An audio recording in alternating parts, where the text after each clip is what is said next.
Bonjour tout le monde. Regardez, j'ai dessiné un personnage. J'en suis un peu fière. Vous pouvez lui donner un prénom? Je parie que je peux le deviner. Allez, je vous laisse une seconde de plus pour chercher. Voilà. Vous l'avez appelé Bobby, Robert ou Corentin peut-être. Mais sûrement pas Chantal, Émilie ou Lisa. C'est marrant, hein, le fait qu'on parte du principe que ce personnage est un homme. Pourtant, techniquement, rien ne l'indique sur ce dessin. Il n'a pas de moustache, sa mâchoire n'est pas carrée et on ne connaît pas le son de sa voix. Pour que vous appeliez ce personnage par un prénom féminin, il aurait fallu que je lui mette une robe, un nœud ou des lèvres rouges. Pourtant, la robe, le nœud ou les lèvres rouges, ça fait pas partie du corps de la femme. On a juste décidé que ces apparats sont féminins. En fait, c'est comme si le neutre était masculin, alors que la femme doit se signaler par une féminité. Et c'est de ça qu'on va parler aujourd'hui, de ce qui distingue une femme d'un homme dans notre société, de ce truc différent qui fait qu'une femme est une femme, et de ce que ça implique. Mais pour ça, on va s'appuyer sur un classique, Beauté fatale de Mona Chollet. C'est cette journaliste et essayiste franco-suisse qui va nous guider dans notre réflexion. Eh bien, posons la question que vous brûlez d'envie que je pose, celle qui est le titre de cette vidéo. Une femme doit-elle être féminine ?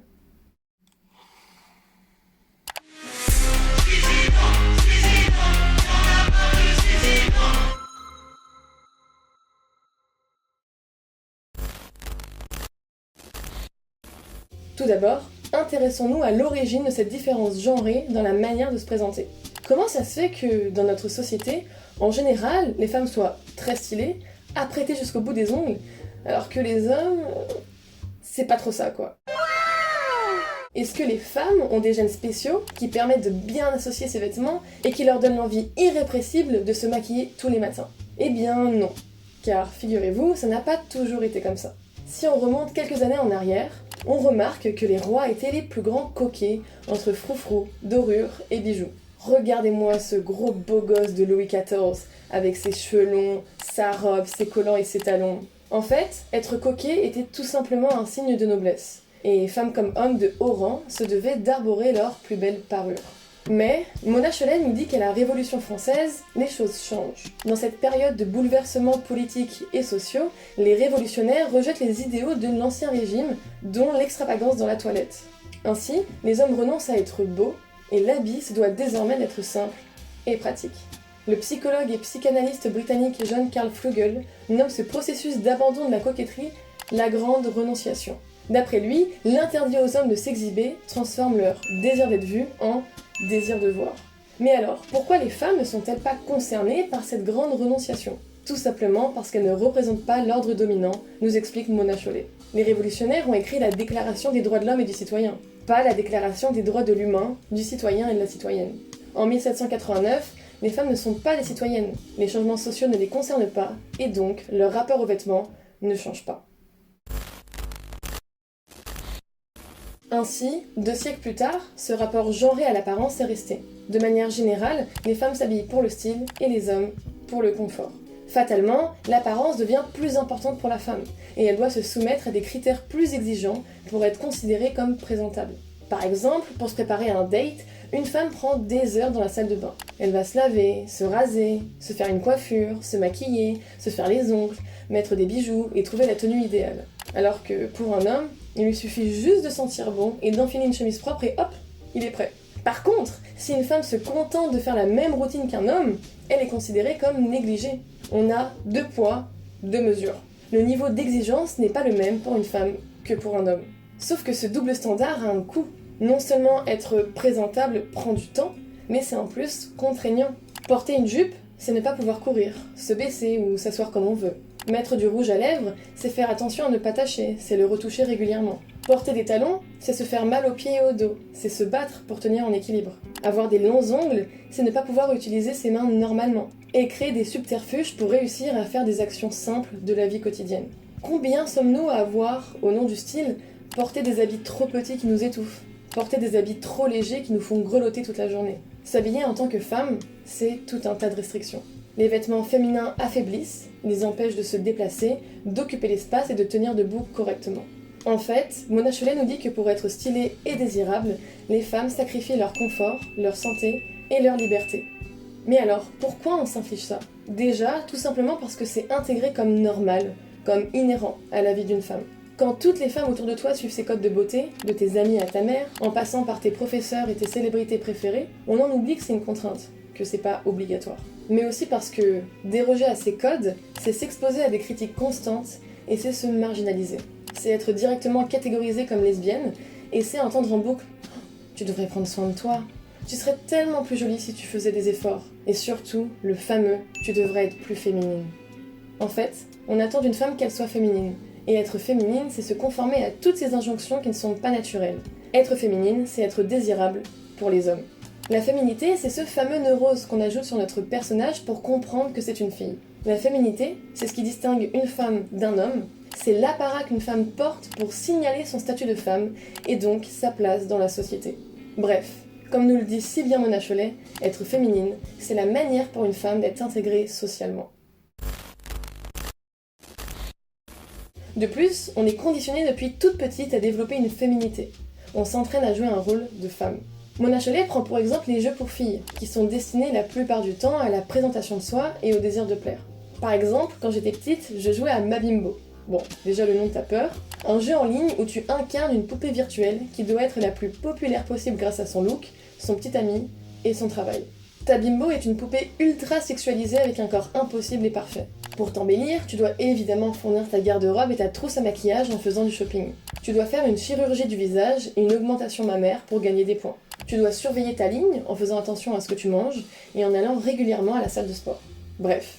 De l'autre côté, les garçons de mon âge jouaient à Call of Duty, un jeu de tir où tu dois tuer tes adversaires. 2 salles, 2 ambiances. Je jouais aussi à Amour Sucré, un jeu d'amour et de drague où tu crées ta propre histoire avec des réponses à choix multiples. Grosso modo, tu dois conquérir le garçon que tu préfères en choisissant les bonnes réponses qui matchent le plus avec sa personnalité. Donc, c'est toi qui t'adaptes pour plaire à un garçon, c'est pas le jeu qui trouve ton garçon idéal selon tes réponses. Ah oui, et bien évidemment, tu as aussi une penderie et des magasins pour être la plus jolie possible. Les garçons, eux, jouaient plutôt à Minecraft, un jeu vidéo d'aventure créatif où tu explores et façonnes ton propre monde. Je pense que vous avez compris. On voit bien qu'on pousse les filles et les garçons à développer des intérêts totalement différents. Que ce soit avec les poupées Barbie ou les voitures, les Léa Passion sur DS ou Pokémon, dès l'enfance, la société te chuchote à l'oreille la place que tu dois occuper dans la société. Et finalement, en grandissant, les choses ne changent pas tant que ça. Par exemple, sur les réseaux sociaux, on remarque que le contenu destiné aux femmes repose quasi systématiquement sur l'esthétique, même quand c'est pas le sujet. En effet, quel que soit le sujet, que ce soit de la beauté, de l'humour ou des conseils en tout genre, les femmes sont la plupart du temps très apprêtées et sous leur meilleur jour. D'ailleurs, quand un contenu féminin met en avant un mode de vie et un mindset, celui-ci repose quasi systématiquement sur l'esthétique. Devinette, quel est le point commun entre ces 3 modèles féminins omniprésents sur les réseaux sociaux ? La dad girl, une femme qui prône un mode de vie millimétré, la maîtrise de soi et l'autodiscipline.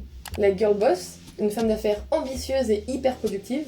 Et la trad wife, une mère au foyer qui s'occupe des repas, de ses enfants et de son mari. Réponse. Leur point commun, c'est qu'elles répondent toutes les 3 à l'injonction à la féminité. Et oui, car quoi qu'il arrive, malgré leur mode de vie opposé, elles sont en tout temps belles et désirables. Le style n'est pas le même, certes, mais toutes les 3 sont apprêtées, maquillées, épilées. Un contenu similaire pour les hommes serait jugé étrange et ridicule. Imaginez un instant le dad boy, le boy boss ou encore le trad husband. Welcome to a day in the life of a trad husband. Enfin bref, une femme doit être féminine et donc désirable en tout temps, et ce, quel que soit le prix. Son univers, de l'enfance à l'âge adulte, est structuré pour tourner autour de l'esthétique. Mona Chollet nous dit alors que la femme est perçue socialement principalement pour son apparence, presque comme un humain à fonction décorative. Ainsi, se conformer à la féminité relève de la survie sociale. Mais la société tend à nous faire croire que si une femme se conforme à la féminité, c'est son choix. Alors, théoriquement, oui, aucune loi force les femmes à répondre aux critères de beauté. Mais les choses sont plus complexes que ça. Sous le patriarcat, la pression des normes est intense et c'est très difficile de passer outre. On choisit d'y céder, certes, mais on est conditionné pour faire ce choix. La youtubeuse Agraf en parle très bien dans sa vidéo Les dangers du féminisme libéral. Elle prend pour exemple une pub de rasoir qui détourne le progressisme pour mieux vendre. Vous pouvez très bien ne pas aimer vos poils.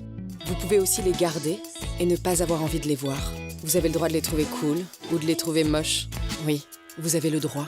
Donc, la pub nous vend que s'épiler, c'est un choix, et que si on fait ce choix, on devrait acheter leurs produits. Sauf que, comme le dit très bien Agraffe, mais dans les faits, une femme qui arrête de s'épiler, elle va se faire moquer, elle va se faire insulter. Une femme qui s'épile pas ou qui laisse ses poils apparents va donc subir une forme de rejet social. Et quand on fait quelque chose au risque que si on le fait pas, on peut subir une forme de rejet social, on peut pas vraiment appeler ça un choix. en fait, on nous fait croire qu'on a le contrôle, qu'on jouit pleinement de notre libre arbitre. Et l'entreprise derrière cette pub profite de cette illusion du choix pour s'enrichir. Aussi, Agraffe explique que même quand on dit « je m'épile pour moi », en réalité c'est parce qu'on a appris à se trouver belle, épilée. Dans une autre société, je doute fortement qu'on se réveille un matin avec un dégoût profond pour nos poils et avec l'obsession de se raser l'intégralité du corps. Se trouver belle avec des poils, ça s'apprend. Mettez dans votre feed Instagram des femmes qui ont des poils sous les bras tous les jours et vous verrez qu'en un mois, vous trouverez ça super beau. Parce que c'est qu'une question de conditionnement et de ce qu'on valorise ou pas en tant que société. On n'est tout simplement pas habitué à voir des femmes poilues. C'est tellement un tabou que même dans les films de zombies post-apocalyptiques, toutes les femmes sont parfaitement épilées. T'imagines, tu butes des zombies, tu vis dans la forêt, mais t'es là avec ton petit rasoir que tu trimbales partout. Là on parle d'épilation, mais ça marche avec toutes les autres injonctions féminines. Le maquillage, les talons, les cheveux longs, etc. Bref, Mona Chollet nous dit que le complexe mode beauté, c'est un terme de la sociologue britannique Angela McRobbie, qui réunit l'industrie de la mode et de la beauté, nous vend que céder à ces normes sociétales qui les enrichit, c'est un choix. Pire même, le complexe mode beauté détourne le progressisme pour nous faire croire que dépenser notre argent pour être conforme à la féminité, ça nous rend libres.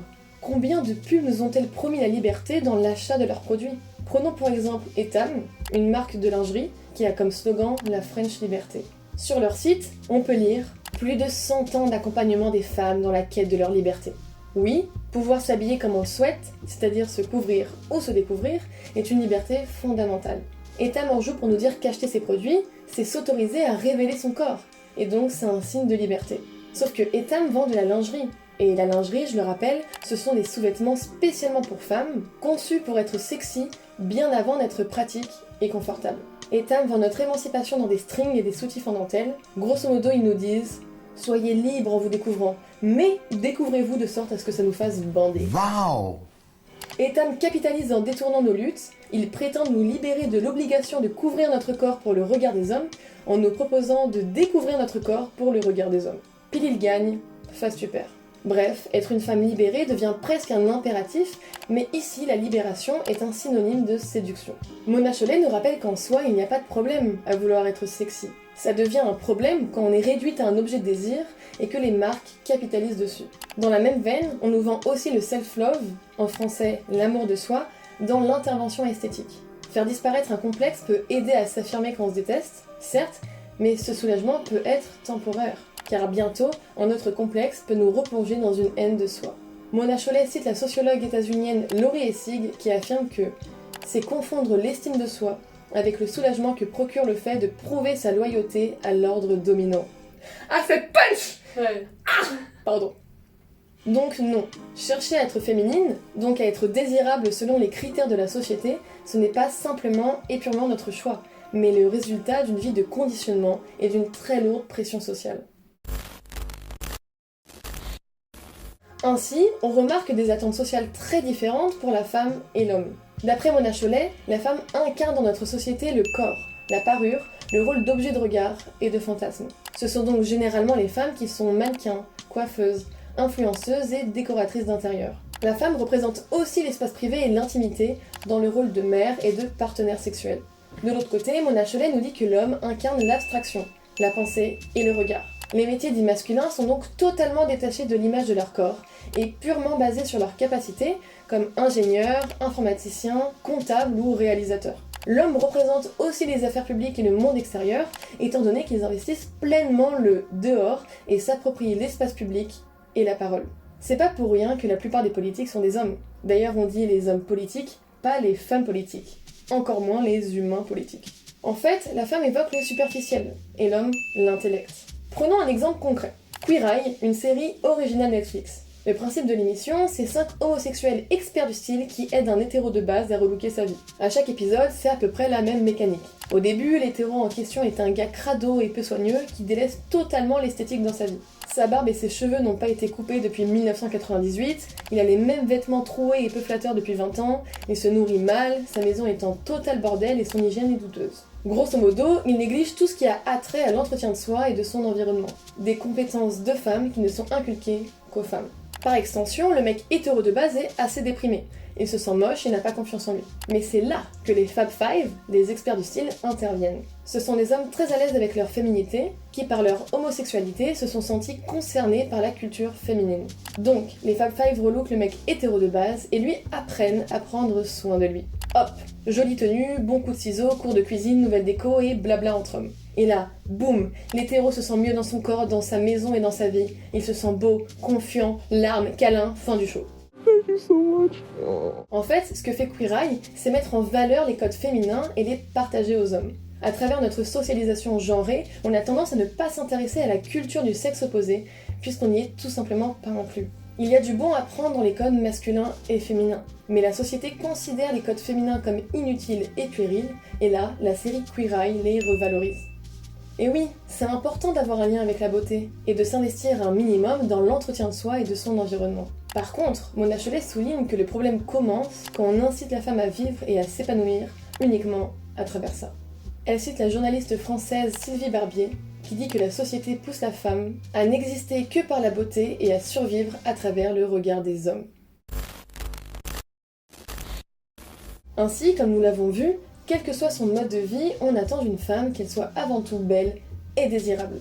Forcément, les femmes sont donc amenées à lier leur apparence à leur réussite.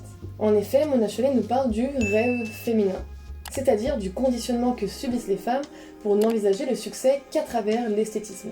Déjà, puisqu'on nous considère avant tout pour notre apparence, devenir un symbole de beauté est la validation suprême pour une femme. Et puis, les femmes qu'on admire et qu'on nous fait admirer sont principalement valorisées pour leur physique et non pour leur intelligence, leur puissance ou leur force. On intègre alors que la beauté est une condition de la réussite, puisqu'une femme moche compétente n'intéresse personne. On se rappelle de l'affreux traitement médiatique qu'a subi Susan Boyle, car elle a eu l'audace de chanter à la télé sans se soucier de son image. Par contre, Serge Gainsbourg, on lui trouve du charme. Ainsi, dans l'inconscient collectif, une femme qui réussit, c'est une mannequin, une chanteuse, une influenceuse ou une actrice. L'ascension sociale au féminin, c'est devenir un objet de représentation. On parle bien plus de l'apparence des femmes que de leur art. Et ça, on l'observe très bien à travers le grand écart entre les interviews de femmes et d'hommes. Déjà, les journalistes se permettent de poser aux femmes tout un tas de questions déplacées et hors contexte sur leur physique ou leur poids.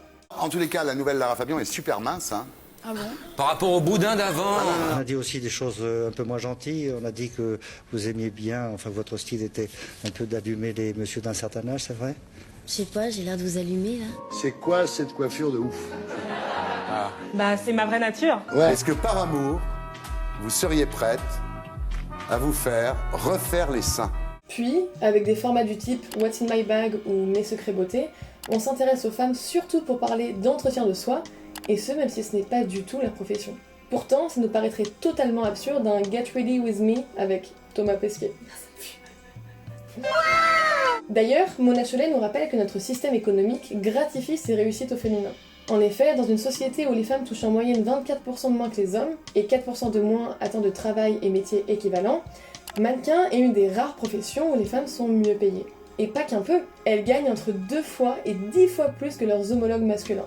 Il en va de même pour l'industrie du porno. Les actrices X gagnent 30% de plus que les acteurs X.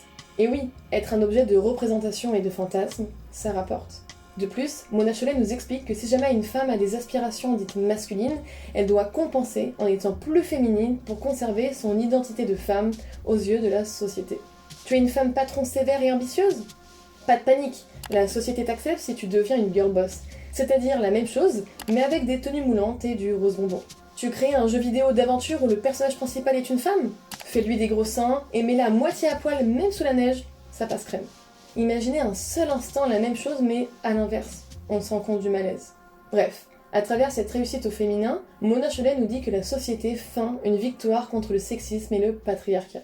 Et oui, une femme peut être indépendante financièrement, s'afficher dénudée, faire du shopping, avoir des copains sans se marier, donc tout va bien dans le meilleur des mondes, n'est-ce pas? Mais cette pseudo-liberté qu'on nous donne est très restreinte. On ne nous laisse pas l'espace pour faire autre chose et c'est difficile de sortir des rangs. Et ce mode de vie consommateur est réservé à une élite financière. Pourtant, les femmes sont plus pauvres que les hommes. Et puis, la liberté sexuelle des femmes recule entre la perpétuation de la culture du viol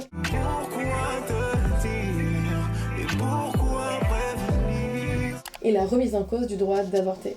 En fait, cette réussite au féminin est l'unique forme de réussite qu'on nous propose, et elle nous enferme dans un rôle d'objet de désir.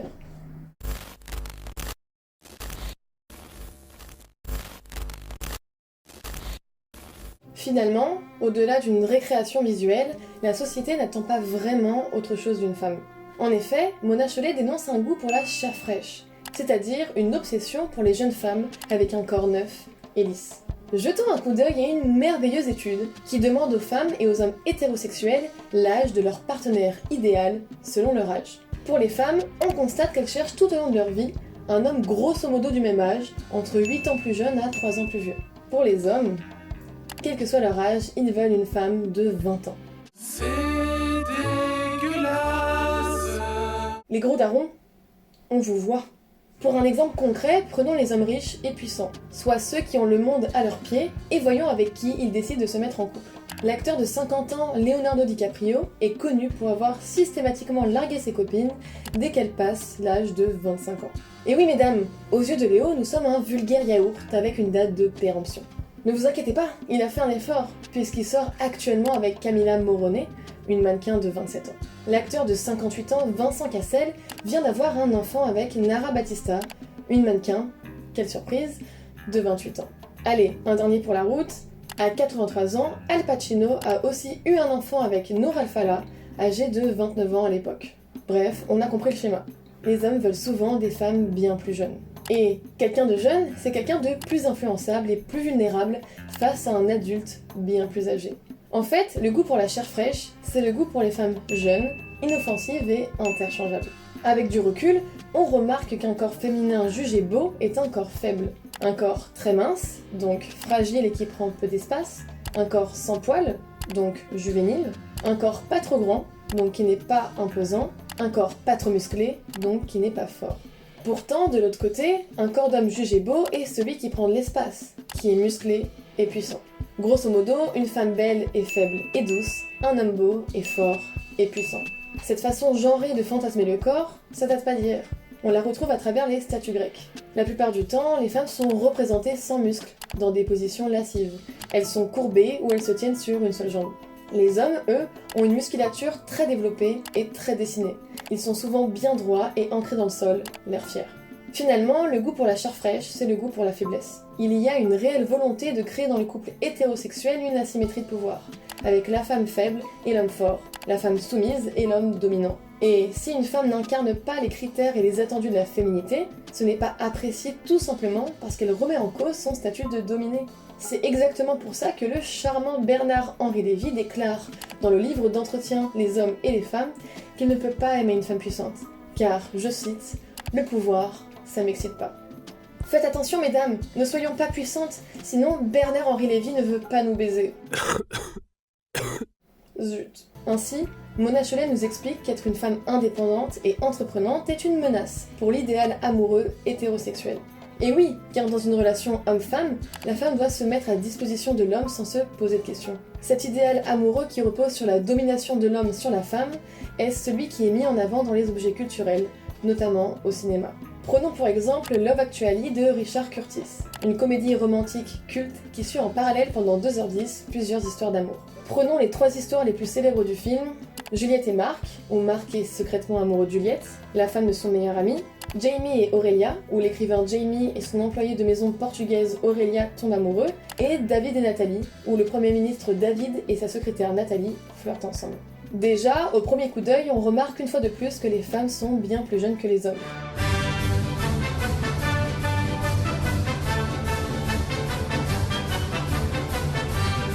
On parle quand même de 14 ans d'écart en moyenne. D'ailleurs, on remarque que les femmes du film sont avant tout belles. Elles sont magnifiées à l'écran, alors que c'est la personnalité et les compétences qui sont surtout développées pour leurs homologues masculins. Ensuite, on remarque que, quand on connaît leur métier, les hommes ont une position sociale bien supérieure à celle des femmes. Jamie l'écrivain et Aurélia l'employé de maison, David le premier ministre et Nathalie la secrétaire. Les hommes dominent les femmes, même socialement. Et enfin, ce qui frappe, c'est que, à chaque histoire d'amour, c'est l'homme qui entreprend, grâce à son charisme et à son courage, tandis que la femme attend. Dans Love Actually, Marc, secrètement amoureux, avoue courageusement son amour à Juliette avec un geste très romantique. Jamie et Aurélia s'aiment, Jamie la rejoint courageusement dans son pays pour la demander en mariage. David et Nathalie flirtent, et c'est finalement David qui toque à la porte de Nathalie pour avouer son amour et passer Noël avec elle. Bref, l'homme est actif et la femme passive. Et chez une femme, la passivité est une qualité. Du coup, l'intellectuel devient alors presque un appauvrissement. Bah oui, le pouvoir, ça n'excite pas. Mona Chollet cite l'écrivain britannique John Berger qui dit « Les hommes regardent les femmes se regardent être regardées. Les hommes sont des sujets et les femmes des objets sexuels. » De plus, dans cet idéal amoureux patriarcal, on prône un supposé droit naturel de l'homme d'imposer ses désirs, et cette domination est énormément romantisée. Un homme qui insiste malgré plusieurs refus, qui n'entend pas le non, qui court après son amour est perçu comme romantique et sexy.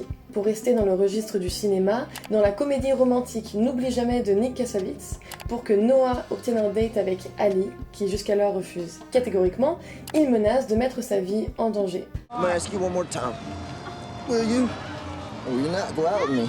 Très douteux, il force la main, mais c'est perçu comme mignon, courageux et séducteur, alors que c'est un gigantesque red flag.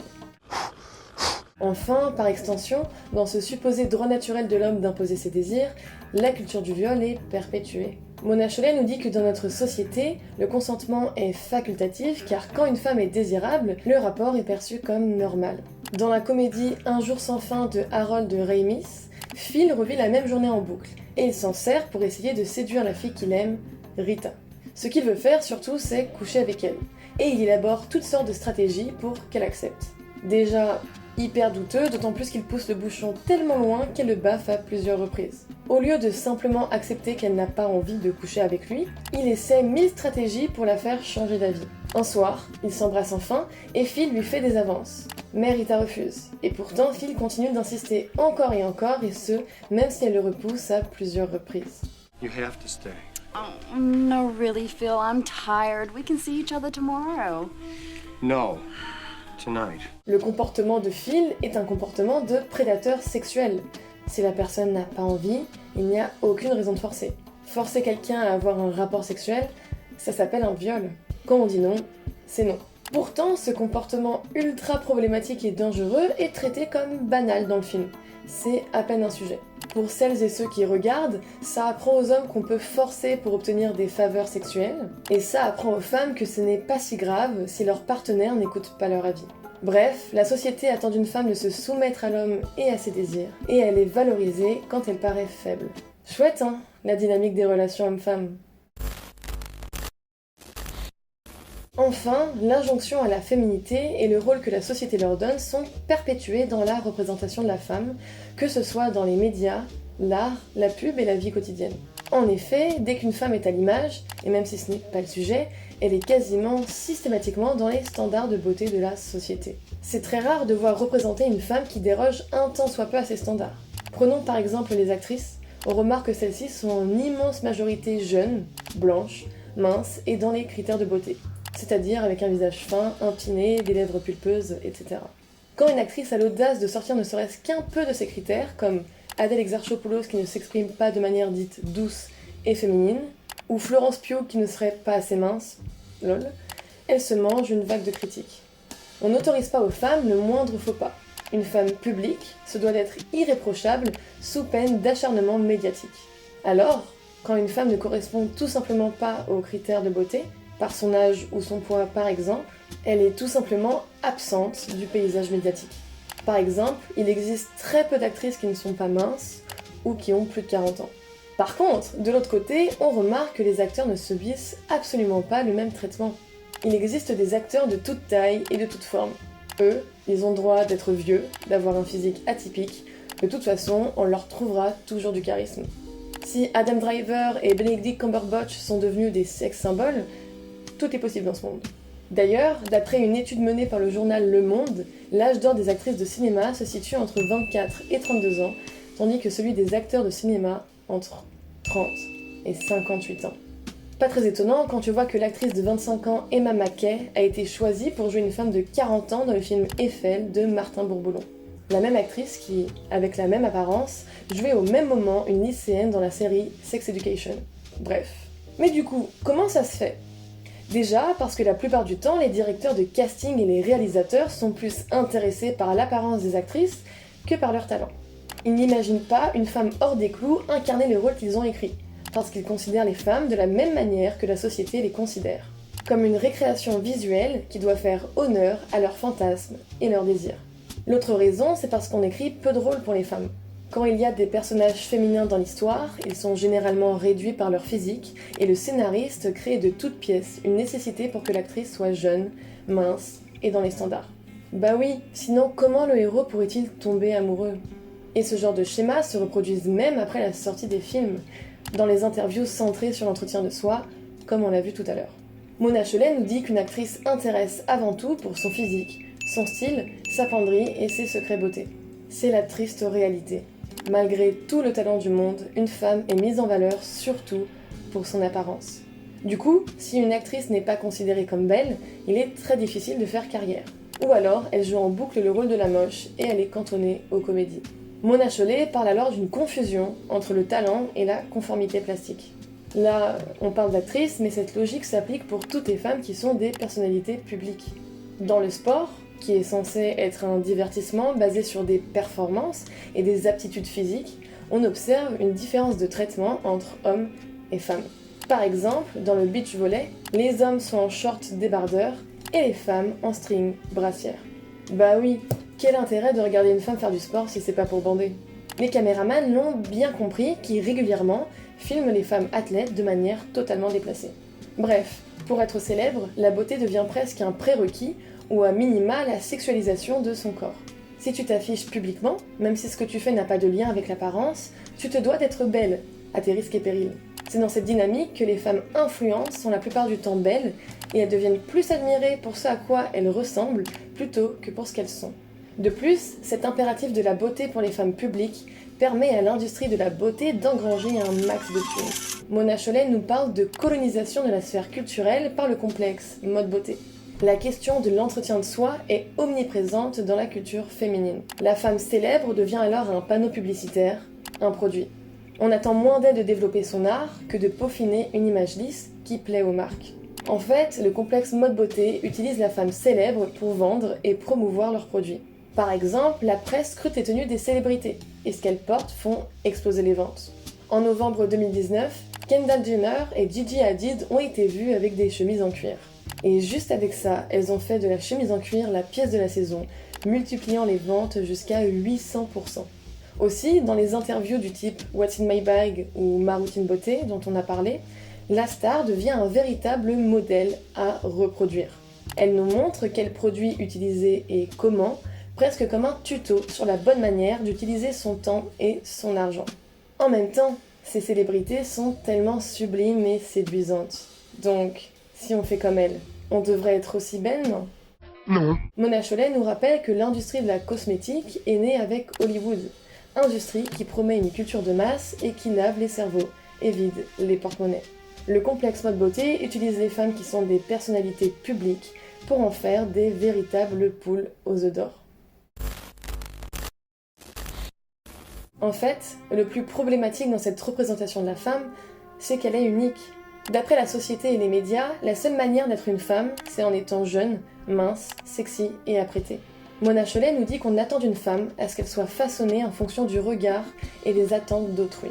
Pour en revenir sur le cinéma, qui est un acteur important de la représentation, les personnages féminins sont très fréquemment stéréotypés, sexualisés et sans personnalité, à contrario des hommes qui incarnent des personnages complexes, indépendants et multiples. Dans combien de films le personnage féminin est réduit à cette phrase ? Elle est tellement belle. On s'en fout de qui elle est, ce qu'elle aime, d'où elle vient. La réduire à une gigabonasse, c'est censé suffire à nous convaincre que le héros est amoureux d'elle. Ou alors, quand le personnage féminin est un peu développé, eh bien c'est souvent décevant. Un exemple typique, c'est Matrix des sœurs Wachowski avec le personnage de Trinity. C'est une meuf super stylée, hyper douée, puissante, mais au bout du compte, l'élu c'est quand même Neo, le gars qui sort de nulle part. Alors qu'avec ses compétences, elle pourrait jouer un rôle vraiment décisif dans Matrix, au final, son arc narratif tourne autour du fait qu'elle tombe amoureuse de Neo. De ce film, on tire un phénomène qu'on appelle le syndrome de Trinity.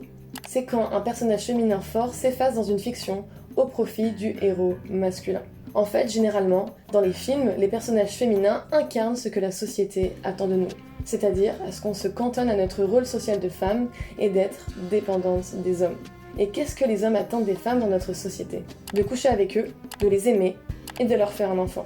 Ainsi, une femme apparaît à l'écran généralement juste pour remplir un de ses rôles.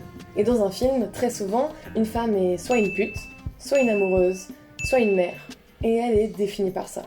Un homme dans un film peut bien évidemment être amoureux ou être père.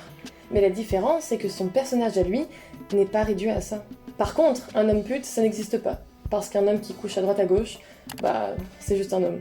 Prenons pour exemple la comédie Very Bad Trip de Todd Phillips. L'histoire, c'est 3 potes qui, en plein blackout suite à une soirée bien arrosée, doivent retrouver le futur marié disparu.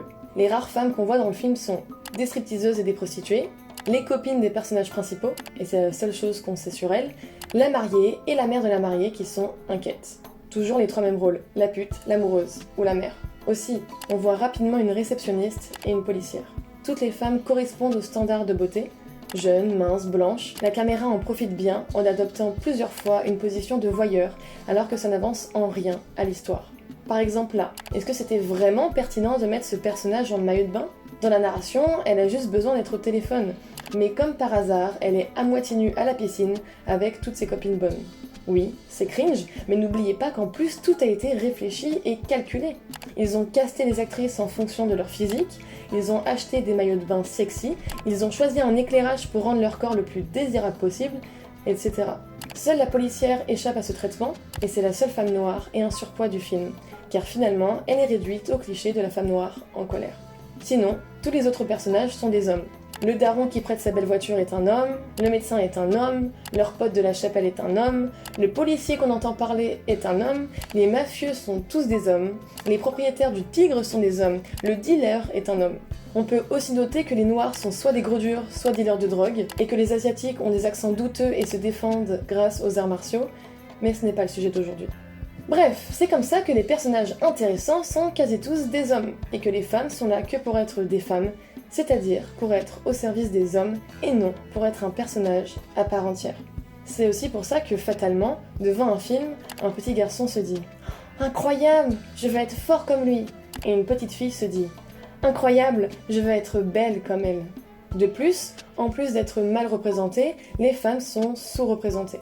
Laissez-moi vous parler du test de Bechdel, créé par l'autrice états-unienne Alison Bechdel, qui démontre la surreprésentation des personnages masculins dans les œuvres de fiction. Pour qu'une œuvre passe le test, il faut remplir 3 critères simples. Il doit y avoir au moins 2 personnages féminins identifiés par un nom, elles doivent avoir une conversation entre elles, et le sujet de la conversation doit porter sur autre chose qu'un homme. Franchement, c'est pas la mer à boire. Pourtant, une étude en 2022 a révélé que 50,4% des 1200 films les plus populaires au monde au cours des 40 dernières années ont échoué au test de Bechdel.